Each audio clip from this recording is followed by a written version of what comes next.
CM Revanth రెడ్డిపై supreme court తీవ్ర ఆగ్రహం.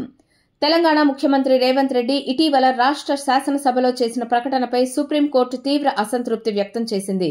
ప్రతిపక్ష ఎమ్మెల్యేలు కాంగ్రెస్ పార్టీలో చేరినా ఉప ఎన్నికలు రావని ముఖ్యమంత్రి చేసిన వ్యాఖ్యలపై అత్యున్నత న్యాయస్థానం అభ్యంతరం తెలిపింది. గతంలో బీఆర్ఎస్ నాయకురాలు కె కవితకు బెయిల్ మంజూరు చేసినప్పుడు రేవంత్ రెడ్డి చేసిన వ్యాఖ్యలకు ఆయనకు కోర్టు ధిక్కరణ నోటీస్ జారీ చేయకుండా వదిలేయడం తప్పైపోయినట్టుంది అని ఆగ్రహం వెలిబుచ్చింది. Justice BR Gavai, justice AG మసీర్లతో కూడిన ధర్మాసనం ఈ వ్యాఖ్యలు చేసింది. బీఆర్ఎస్ ఎమ్మెల్యేలు కాంగ్రెస్లోకి ఫిరాయించిన నేపథ్యంలో వారిపై అనర్హత వేటు వేయాలని కోరుతూ దాఖలైన పిటిషన్లపై విచారణ సందర్భంగా కోర్టు ఈ వ్యాఖ్యలు చేసింది.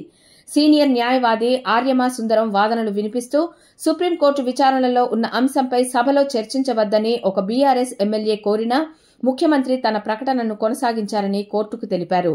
ముఖ్యమంత్రి చేసిన వ్యాఖ్యలను సుందరం కోర్టుకు వినిపించారు. సభ్యులెవరూ ఉప ఎన్నికల గురించి ఆందోళన చెందాల్సిన అవసరం లేదని స్పీకర్ తరపున నేను చెబుతున్నాను. ఎటువంటి ఉప ఎన్నికలు రావు. ప్రతిపక్ష ఎమ్మెల్యేలు కోరుకున్నా ఉప ఎన్నికలు జరగవు. వారు ఇక్కడకు వచ్చినా అక్కడే ఉన్న ఉప ఎన్నికలు ఉండవు అని ముఖ్యమంత్రి అన్నట్లు సుందరం కోర్టుకు వివరించారు. స్పీకర్ తన తరపున ముఖ్యమంత్రి మాట్లాడుతున్నా మౌనంగా ఉండిపోయారని ఆయన తెలిపారు. ముఖ్యమంత్రి ప్రకటనను జస్టిస్ గవాయ్ తప్పుబట్టారు. తెలంగాణ అసెంబ్లీ స్పీకర్ కార్యదర్శి తరపున హాజరైన సీనియర్ న్యాయవాది అభిషేక్ మను సింఘ్వీని ఉద్దేశించి గతంలో కవితపై వ్యాఖ్యలు చేసినప్పుడే రేవంత్ రెడ్డిపై తాము చర్యలు తీసుకుని ఉంటే ఇప్పుడిలా వ్యాఖ్యానించి ఉండేవాడు కాదని సుప్రీం ధర్మాసనం వ్యాఖ్యానించింది. గత అనుభవాల దృష్ట్యా అయినా ముఖ్యమంత్రి కొంత సంయమనం పాటించాల్సింది కదా. ఆ సమయంలో మిమ్మల్ని అంటే రేవంత్ రెడ్డి విడిచిపెట్టి కోర్టు ధిక్కరణ చర్యలు తీసుకోకుండా మేము తప్పు చేశామా, రాజకీయ నాయకులు ఏ పార్టీకి చెందినవారు అనే దాని గురించి మేము పట్టించుకోం.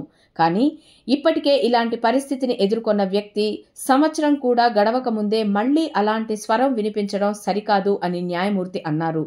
సుప్రీంకోర్టు స్వీయ నియంత్రణ పాటిస్తుందని, ఇతర వ్యవస్థల్లోనూ అలాంటి స్వీయ నియంత్రణనే సుప్రీంకోర్టు ఆశిస్తుందని స్పష్టం చేశారు.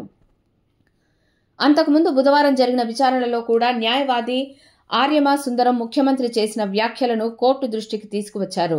వివాదాస్పద ప్రకటనలు చేయకుండా ముఖ్యమంత్రిని హెచ్చరించాలని సీనియర్ న్యాయవాది ముకుల్ రోహత్గీకి జస్టిస్ గవాయ్ సూచించారు.